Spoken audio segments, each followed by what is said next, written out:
Welcome to the story world. In a small village, the mornings began with the chirping of birds and the breeze of fresh air. Here, the loud crowing of roosters served as the alarm clock.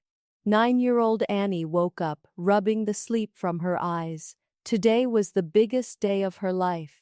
For the past 4 years, she had been studying at the village's small primary school, but today, she was heading to the most prestigious school in the city. Her mother, who worked in the nearby fields, had stayed awake all night to sew a new cotton frock for Annie. The embroidery, stitched with white thread against a light blue fabric, made the dress look to Annie like the gown of a princess.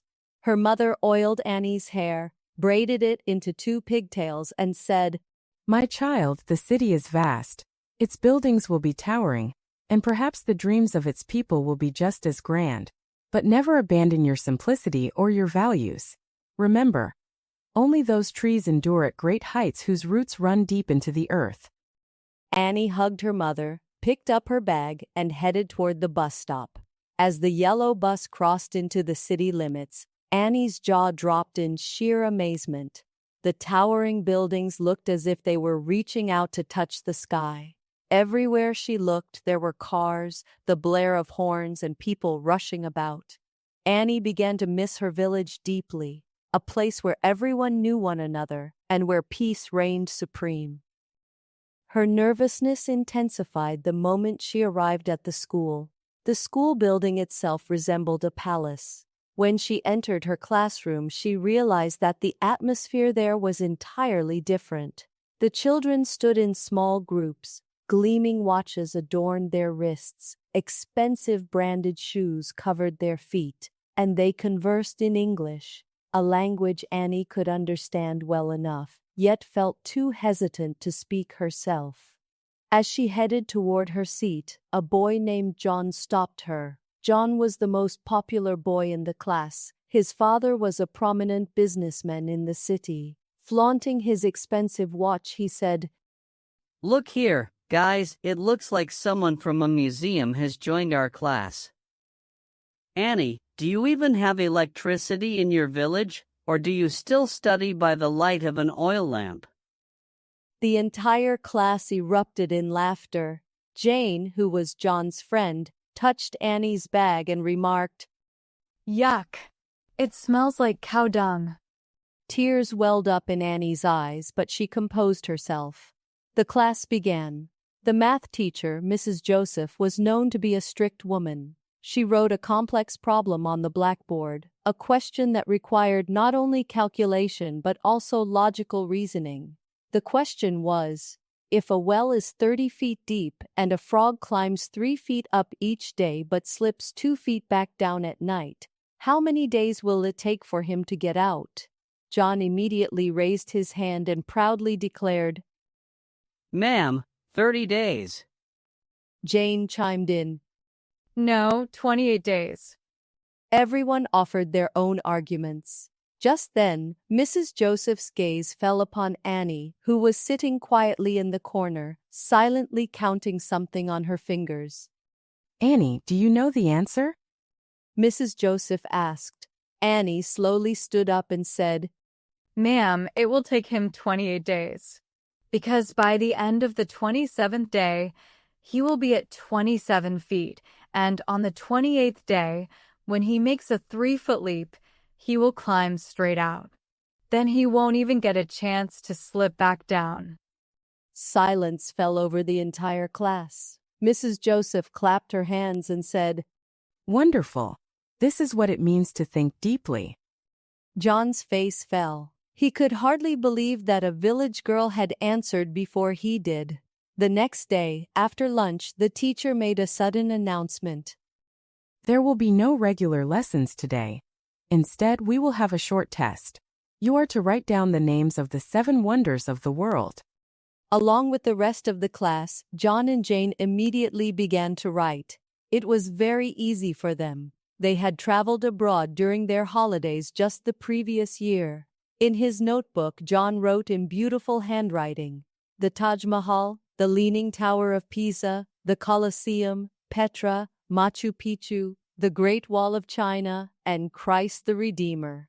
He tossed his pen onto his desk and smiled at Annie as if to say, "Now, what are you going to write?" Annie sat holding her pencil, deep in thought. There was a strange serenity on her face. She was gazing out at a red rose blooming in the garden outside. When the time was up, the teacher collected everyone's notebooks. Mrs. Joseph looked through the notebooks of John and the other students and said, Everyone has written the correct answers. Very good.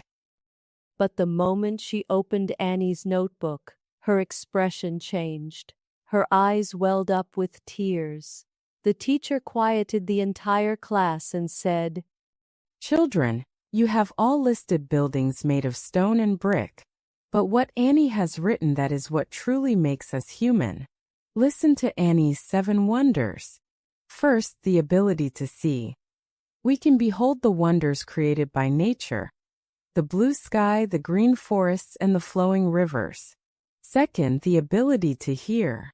We can hear the music of birds, the sound of flowing water, and the loving words of our parents.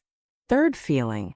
We can feel the coolness of the breeze and the warmth of another person's touch. Fourth, laughter. This is a wonder that can turn any stranger into a friend and alleviate even the greatest sorrow. Fifth, helping. The ability to offer support to someone who is stumbling is loftier than any tower in the world. Sixth, kindness. Doing good for others without any selfish motive. Seventh, love. This is the greatest wonder of all, for it is the very force that binds the entire world together. When the teacher read the final word, a silence fell over the entire classroom, as if a prayer were being offered. John, who until now had been arrogant about his own knowledge, suddenly realized how truly impoverished he was. He had considered only those things to be wonders that money could buy or humans could create, completely forgetting the true wonders that God had already bestowed upon him. The dismissal bell rang. Annie was packing up her old satchel when John and Jane approached her. There was deep remorse in John's eyes. He took a chocolate bar from his pocket, held it out toward Annie, and said, Annie, please forgive me. I used to think that people from the village knew nothing at all, but today you taught me something that all my expensive books could not. Will you be our friend? With a sweet smile, Annie accepted the chocolate and replied, John, there is no need for apologies. Back in the village, we have a saying, what is found is ours. And oh, I completely forgot to include friendship in my list of wonders, even though it is truly the 8th wonder of the world. Everyone burst into laughter. From that day forward, no one ever mocked Annie's clothes again. On the contrary, the children of the city would now gather in a circle around Annie to listen to her village stories. Time passed. Annie became the most brilliant student in the school. She took full advantage of the city's resources to hone her talents, yet she never lost her village-bred simplicity. She proved that the true wonder lies within a person. This story teaches us the importance of perspective. True beauty and wonders are not found in material objects, but rather lie hidden within our outlook and emotions. Respect for simplicity. A person's worth should not be measured by their clothing or language, but by their thoughts and character. Gratitude.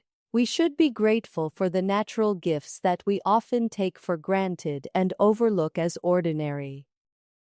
Please like, share, subscribe, and comment. Also press the bell icon.